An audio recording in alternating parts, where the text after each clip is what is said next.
nalo ni matumizi ya jina Samia kwenye mambo kadhaa.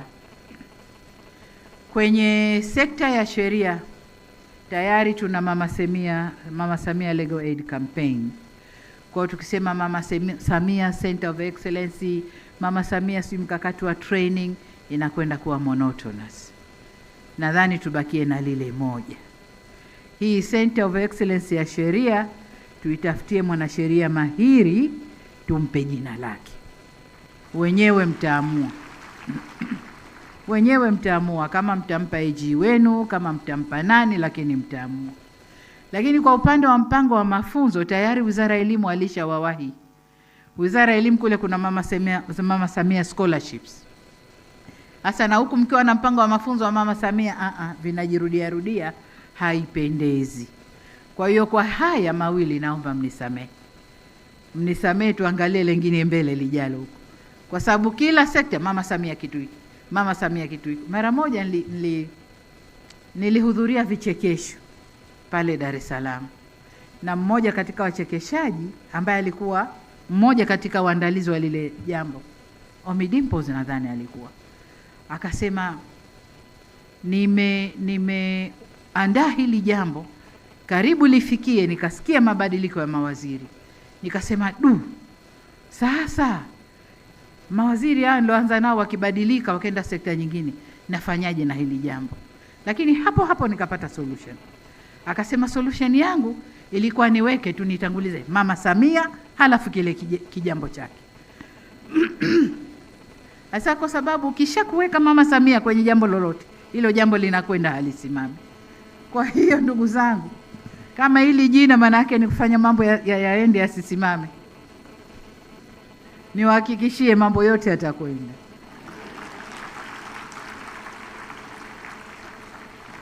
Mambo yote yatakwenda. Sasa Mama Samia huyo akiwa kila pahali inakuwa inachusha, haipendezi. Kwa hiyo tafuteni wengine, wapeni majina. Tupo wengi tuliofanya mazuri, wengi. Akina Feleshi hao wengi wapo, wengi wapo. Ndugu zangu, napoelekea kuhitimisha hotuba yangu, nitoe rai kwenu kuwa chama hiki cha mawakili wa serikali na maafisa wa sheria Tanzania kinapaswa kuwa chombo cha kujenga weledi, maadili, nidhamu, ubunifu na mustakabali wa sekta ya sheria nchini. Na hapa nasema sio tu ndani ya serikali, lakini hata nje ya serikali. Sasa nilipokuwa naandika hili nikaa najiuliza, hivi kuna Code of Ethics na Code of Conduct za hii profession? Nikaingia kwenye Google nikakuta zipo. Na zinasemaje? Ya kwanza wanasema Code of Ethics and Professional Conduct za wanasheria mawakili. Kwanza, duty to seek justice. Hiyo ni ya kwanza. Ya pili, impartiality and objectivity, sio subjectivity, kutoa maoni ninavyoona mimi. Impartiality and objectivity. Tunaelekea wapi? Lengo letu nini? Unakuwa impartial, unafanya vizuri, unatafuta huku na huku, na lazima kuresearch and then unatoa ushauri. Lakini la tatu, integrity and independence. Na hiyo mimi nashukuru, siingizi mkono wangu huko kwa mwanasheria mkuu, hapana. Anafanya yeye, anakuulizeni, anakuja kuniambia tumefikia hapa, hili tunaliona hivi, hili tunaliona hivi, na tunashauri tuende hivi. Ndivyo tunavyofanya. Jengine ni confidentiality, usiri katika mambo yenu, usiri katika kesi mnazozisimamia, usiri katika mambo mnayofanya. Confidentiality muhimu sana. Lakini jengine ni prohibition of civil settlement abuse. Mkisema tunakwenda kusettle huko, sasa msiabuse hizo fursa au hizo nafasi. Kwa hiyo nikasema niwakumbushe tu haya ambayo nimeyaona huko, na nadhani ndio wanayotumika ulimwengu mzima. Kasema niwakumbushe haya nanyi myakumbuke. Lakini niseme pia kwamba chama chenu hakipaswi kuwa chanzo cha migogoro na migawanyiko ndani ya taifa letu.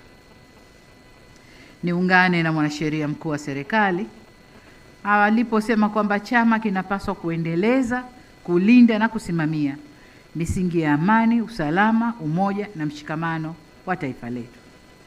Wananchi, matarajio ya wananchi ni kuona mnatekeleza majukumu yenu kwa taswira na mwelekeo huo. Hivyo msikubali taaluma yenu kutumiwa au kutumika kuhalalisha jambo lisilo sahihi na lenye nia ovu dhidi ya taifa lenu. Na hapa nataka kusema ulimwengu wa sasa hivi, kila kitu, kila nguvu inatumika ili wenye nguvu power wapate kutimiza yale matakwa yao. Kuna nguvu ya fedha inazunguka dunia nzima, si kwetu tu, dunia nzima, ili wenye nguvu wapate kutimiza matakwa yao. Niwaombe sana ndugu zangu, sisi ni Watanzania. Tanzania ni yetu sisi, si ya mtu mwingine. Ikiendelea ikiwa vizuri ni yetu, tukiivuruga ikiharibika ni yetu. Nataka nirudie msemo niliwaambia wenzenu, tutasaidiwa kuiharibu, hatutasaidiwa kuijenga tena. Kwa hiyo niwaombe sana sana sana, fanyeni kazi mkijua nyinyi ni Watanzania na hapa ndipo kwenu, hamna kwingine. Jamhuri ya Muungano wa Tanzania ni moja duniani na ni hii. Kwingine kote utakako kwenda, hata ukipokewa, we ni mgeni, haki nyingine zitakukosa, utakuwa huna, kwa sababu ni mgeni. Ukiwa hapa una haki zote. Tulinde kilicho chetu ndugu zangu. Na hapa nataka niwaache na zawadi ya Mahatma Gandhi. Alisema, carefully watch your thoughts for they become your words. Kile unachofikiria, na ndivyo ulimwengu ulivyo. Hata mimi inanitokea saa nyingine nafikiria kitu dipu kichwani, najikuta tu nimetamka, na nadhani inatokea kwa wengi kati yetu. Sasa anasema carefully watch your thoughts for they become your words. Lakini pia anasema manage and watch your words for they will become your actions. Kila siku ukisema jambo hilo hilo, ndio inakuwa vitendo vyako. Unachokisema ndicho unachokwenda kukitenda. Anasema pia consider and judge your actions for they have become your habits. Kirudia vitendo hivyo hivyo, unasema, unarudia, unafanya, inakuwa tabia yako. Lakini anasema acknowledge and watch your habits for they shall become your values. Hiyo sasa itakuwa ndio thamani yako, sio? Au hadhi yako. Alafu anasema understand and embrace your values for they become your destiny. Kwa hiyo usemi huu nimeusoma mara 3 na mara 4, nikaona niwaachie kama zawadi na nyinyi, ili mnapofanya kazi zenu haya yawe kwenye kichwa chenu.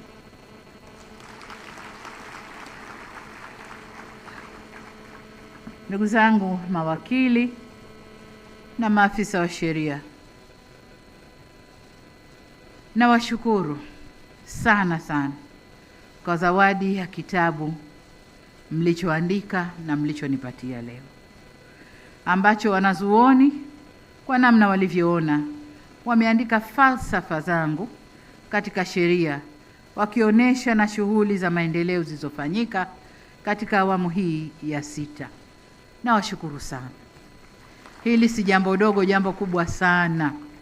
Kutokea wenzio wakakusanya mawazo ambao umekuwa ukiyasema, miongozo ambao umekuwa ukiitoa, na kuonesha mafanikio ya mawazo yale au miongozo ile kwenye maendeleo yetu, ni jambo kubwa sana. Mimi mwenyewe sijafikiria hata siku moja kujikusanya hivyo na kuandika. Hata kukodi mtu mwenyewe sitaweza, lakini hata kukodi wataalamu, hebu njoni mniandikie hili kimeleta faida gani, sijafikiria. Lakini nyinyi mmefikiria, na washukuru sana sana sana. Aidha, nawashukuru kwa tuzo mlionipa kwa kutambua mchango wangu katika kuimarisha upatikanaji wa huduma za msaada wa kisheria nchini. Tuzo hii ni yetu. Mimi ni mtoa mwongozo tu na nyinyi ndiyo mnaotekeleza. Kazi hii iliyosifiwa leo kwa kiasi kikubwa mmeifanya ninyi maafisa na mawakili wa serikali, maafisa sheria na mawakili wa serikali. Lakini vile vile tambue mchango wa mawakili binafsi chini ya TLS, na wenyewe waliweka nguvu katika kufanya hilo, pamoja na wadau wengine wanaofanya kazi kizalendo kwa ajili ya taifa letu. Wote nawashukuru. Shukrani za dhati kwa wote nawashukuru. Mwisho, ni matarajio yangu kuwa mkutano huu utakuza fikra kuhusu namna sheria inavyoweza kuisaidia serikali au nchi katika mazingira ya dunia ya leo. Nasema tena, katika mazingira ya dunia ya leo. Mambo ni mengi sana ulimwenguni. Watu wanafikiria the new world economic order. Watu wanafikiria sijui kuvunja system za kisiasa kuleta nyingine. Wanafikiria mambo mengi. Naomba tuwe ahead ya hayo mambo. Tuyaelewe mapema, tuyafanyie tathmini, tuyatafsiri katika hali yetu, tutunge sheria zitakazotuhami, zitakazolinda uhuru wetu, zitakazolinda heshima ya taifa letu.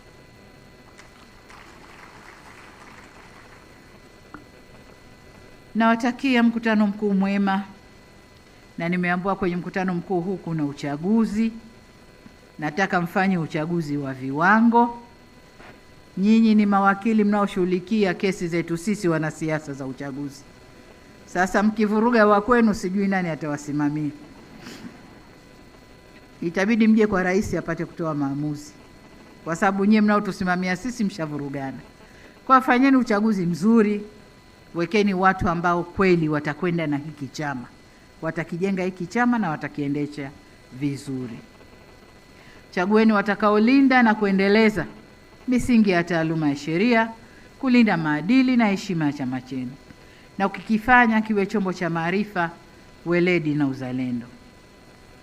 Baada ya kusema hayo, sasa nifanye ile kazi niliyoitiwa hapa Arusha, nayo ni kutamka kwa heshima kwamba mkutano mkuu wa mwaka 2026 wa Chama cha Mawakili na Maafisa wa Sheria ya Serikali sasa umefunguliwa rasmi. Makofi mengi kwa heshima na taadhima, naomba wote tuinuke.